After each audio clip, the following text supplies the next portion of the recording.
भागना बंद, और मन ठहर गया तो सब कुछ मौज ही मौज। गुरु की फौज करेगी मौज। तो अब मौज का युग है। ये जो गीता जयंती है, ये सिर्फ हम सबको एक रिमाइंडर। श्री कृष्ण का भी अगर कोई अर्थ करे, कृष्ण का अर्थ भी होता है कर्षति इति कृष्ण। जो सबको आकर्षित करे वही कृष्ण है। मनमोहन, मन मोह ना, जिसके मन में मोह नहीं है वही मनमोहन है। गोपाल, गोविंद, जो इंद्रियों को संयम सिखाए गुप्त रूप से। गोपनीय, गोपी और गोप कौन है? कौन है गोप गोपियां? जो गुप्त रूप से भगवान से वर्षा ले रहे। हम लोग तो इतना नशा रहता है नशा। या घर में गए, फिर गंगा गए गंगादास और जमुना गए जमुनादास। वही है चाल बेढंगी जो पहले थी वो अब भी है। लेकिन ऐसा नहीं, ऐसा फर्क नहीं है। अब धान और चावल अलग हो गए, भूसी अलग हो गई है, चावल अलग हो गया, देह अलग हो गई और बीच में से आत्मा अलग हो गई। इसको शास्त्रों में कहते हैं जड़ चेतन की ये गांठ पड़ी हुई है। ऐसे जड़ और चेतन की ये खुल गई। जड़ चेतन की ग्रंथि बोलते हैं, ग्रंथि में गांठ। जो जड़ और चेतन की ग्रंथि थी, जो गांठ थी, वो भगवान ने आके खोल दी। तुम चैतन्य आत्मा हो, तुम सच्चिदानंद स्वरूप की संतान, तुम सत्यम शिवम सुंदरम की संतान, तुम सत श्री अकाल मूर्त की संतान। इस भाव में टिको तो क्या होगा? आप भी सच्चिदानंद हो जाएंगे। क्या हो जाएंगे? हर वक्त सच।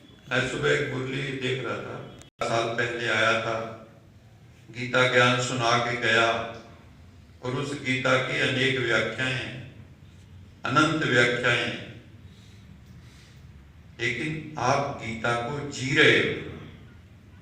क्यों? केवल बताने वाला नहीं, हमारे तो साथ हमारी बाजू पकड़ के भगवान हमें ले जाते, या छोटे बच्चे की उंगली पकड़ के ले जाते। तो भगवान हमें अपना साथ साथी साक्षी सब अनुभव करवा रहा है। इन्हीं शब्दों के साथ शादी पांडवों को दिखाया कि वो अगली दुनिया के सफर पर निकल गए। साथ ही साथ हम ये देखते हैं कि गीता का जो ज्ञान है, जो हम सभी नित्य दिन सुनते, बाबा की मुरली, जो निराकार शिव बाबा ने आकर के ब्रह्मा के रथ के द्वारा ये ज्ञान सुनाया, और सभी आत्माओं ने उसको जीवन के अंदर आत्मसात किया। तो इसलिए बाबा कहते ये अंतिम पाठ है। पर पहला पाठ क्या है? जब अर्जुन को ज्ञान सुनाना शुरू किया तो उसने हमेशा हाथ खड़े किए, नहीं इनको मारो, नहीं ये करो, नहीं ये नहीं हो सकता। वो हर जगह अपना तर्क देता रहा, अपनी कमजोरी दिखाता रहा। वही हम सभी आत्माएं हैं। जब हम बाबा के पास आते हैं और जैसे जैसे बाबा की ज्ञान की धारणाओं का हमें पता लगता है, तो अंदर से ये आता है कि कैसे होगा। पर बाबा हमें यही कहता है कि बच्चे ये ज्ञान की मुरली रोज सुनते रहो, ताकत आती जाएगी। एक समय आएगा अर्जुन की तरह आप भी तैयार हो जाएंगे। तो हम सभी वही योद्धे हैं जो परमात्मा के महावाक्यों से पावरफुल होकर के आज हम युद्ध करने के लिए तैयार हैं और युद्ध कर रहे हैं, और नष्टो वहां होकर के हम विजय प्राप्त करने वाले हैं। पांडवों के साथ एक परमात्मा है, इसलिए उनकी जीत निश्चित है। और हम सभी ने शिव बाबा को साथी बनाया है, इसलिए भले हम कम हैं पर हम सतयुग की दुनिया के अंदर पहुंचने की तैयारी कर चुके हैं। तो ऐसी गीता जयंती जो हम सभी का ही यादगार है। सच्ची बात तो ये है, ये कर्म क्षेत्र पर हम सभी का शिव बाबा के साथ यादगार है, और उस यादगार को पुनः हम फिर से तरोताजा कर रहे हैं। दुनिया वाले भी मना रहे हैं उस पिता का यादगार, पर वो जानते नहीं हैं। हम सभी कुछ जानते हैं, मानते हैं और प्रैक्टिकल में कर रहे हैं। और उसके लिए चाहिए योग की शक्ति, परमात्मा की याद। तो अभी हमारी उर्मिल बहन आप सभी को योग परमात्मा शक्तिशाली करने जा रही हैं।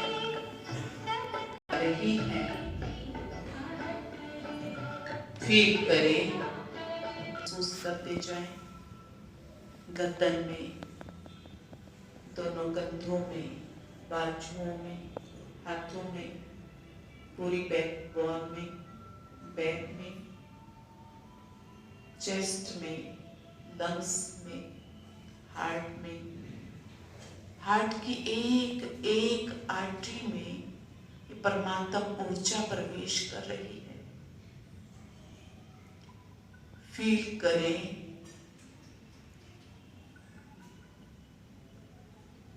किडनी, लीवर, पेनक्रियास, छोटी बड़ी आंत, पूरा पेट, सातों चक्र, टांगे, घुटने, पिंडलियां, पांव, एड़ियां, पंजे, सिर से लेकर पांव तक इस परमात्मा ऊर्जा को, करंट को अपने भीतर तोड़, हाथ नीचे करें। कहीं कोई रोग है, बीमारी है, ये परमात्मा ऊर्जा की हीलिंग एनर्जी उस व्याधि को हील करके मुझे संपूर्ण स्वस्थ कर रही है। परमात्मा लाइट, माइट का प्रवाह ऊपर से नीचे तक पूरे शरीर में हो रहा है। पूरे शरीर में परमात्मा लाइट समा गई। मेरे चारों ओर एक बहुत बड़ा लाइट माइट का सुरक्षा कवच बनता जा रहा है। मुझसे ये लाइट माइट पूरे वातावरण में फैल रही है। बाबा के घर का वातावरण बहुत ही पॉजिटिव एनर्जी से भर रहा है। फील करें, ये एनर्जी दूर दूर तक फैल रही है। इन शक्तियों को प्राप्त करने अनेक बाबा के बच्चे इस घर की ओर आ रहे हैं और बाबा के घर की रौनक बढ़ती जा रही है, बढ़ती जा रही है। प्यारे बाबा का दिल की गहराई से शुक्रिया अदा करेंगे। शुक्रिया मेरे मीठे प्यारे बाबा, आपने हमें अनंत शक्तियों से, ऊर्जा से भर दिया।